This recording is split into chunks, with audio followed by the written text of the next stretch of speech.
ಯಾವತ್ತೂ ಕೂಡ ಮಾತು ತಪ್ಪುವ ಸ್ವಾಮೀಜಿಗಳಲ್ಲ. ಡಿ.ಕೆ. ಶಿವಕುಮಾರ್ ಅವರನ್ನ ಮುಖ್ಯಮಂತ್ರಿ ಮಾಡಲೇಬೇಕು ಅಂತ ಹೇಳಿಕೊಂಡು ಬರುವ 3 ದಿನದ 4 ದಿನದ ಒಳಗಡೆ 15 ಜನ ಮಠಾಧಿಪತಿಗಳು ಡೆಲ್ಲಿಗೆ ತೆರಳುತ್ತೀವಿ. ಎಐಸಿಸಿ ಜನರಲ್ ಸೆಕ್ರೆಟರಿ ಆದ ಕೆ.ಸಿ. ವೇಣುಗೋಪಾಲ್ ಅವರನ್ನ ಮೊನ್ನೆ ನಾನು ಫೋನಲ್ಲಿಯೂ ಕೂಡ ಮಾತಾಡಿದ್ದೀವಿ. ನಾವು ಅವ್ರನ್ನ ಭೇಟಿಯಾಗಿ ಒತ್ತಾಯ ಮಾಡತಕ್ಕಂಥ ಕೆಲಸ ನಾವು ಮಾಡುತ್ತೀವಿ. ಯಾವ ಕಾರಣಕ್ಕೂ ಕೂಡ ನಾವು ಯಾವುದಕ್ಕೂ ಕೂಡ ಹೆದರೋದಿಲ್ಲ.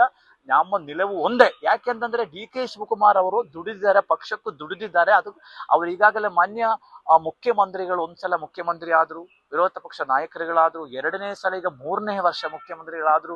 ಅದ್ರಲ್ಲಿ ಇನ್ನೊಬ್ರಿಗೆ ಅವಕಾಶ ಮಾಡಿಕೊಡೋದು ಸೂಕ್ತ ಅಂತಕ್ಕಂಥದ್ದು ನಮ್ದೆಲ್ಲರೂ ಕೂಡ ಅಭಿಪ್ರಾಯ. ಡಿ.ಕೆ. ಶಿವಕುಮಾರ ಪರವಾಗಿರತಕ್ಕಂಥ ನಿಲುವು, ಡಿ.ಕೆ. ಶಿವಕುಮಾರ ಪರವಾಗಿರತಕ್ಕಂಥ ನಿಲುವು. ನೋಡಿ, ಆ ತರ ಏನಾದ್ರೂ ಮಾಡಿದ್ರೆ ಆಕ್ಷನ್ಗೆ ರಿಯಾಕ್ಷನ್ ಇದ್ದೇ ಇರ್ತದೆ.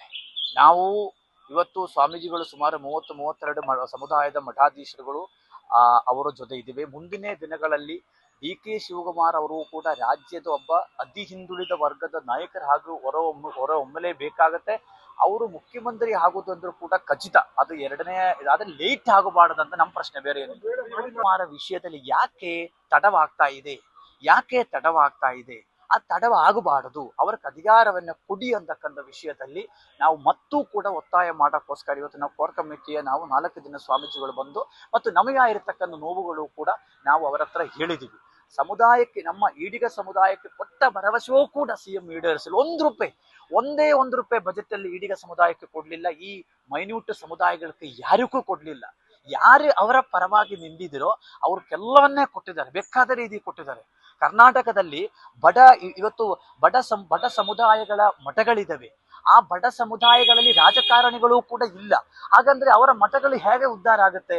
ಸರ್ಕಾರ ಒಂದು ಕಣ್ಣಲ್ಲಿ ಬೆಣ್ಣೆ, ಒಂದು ಕಣ್ಣಲ್ಲಿ ಸುಣ್ಣೆ ಹಚ್ಚುವ ಕೆಲಸ ಮುಖ್ಯಮಂತ್ರಿಗಳು ಮಾಡುತ್ತಾ ಇದ್ದಾರೆ. ಇದು ಬಜೆಟ್ ಅಲ್ಲಿ ಖಾಲಿ ಬಜೆಟ್, ಏನೂ ಉಪಯೋಗ ಇಲ್ಲ ಅಂತ ಒಂದು ಬಜೆಟ್ ತಗೊಂಡು ಮುಖ್ಯಮಂತ್ರಿಗಳು ಮಾಡಿದ್ದಾರೆ.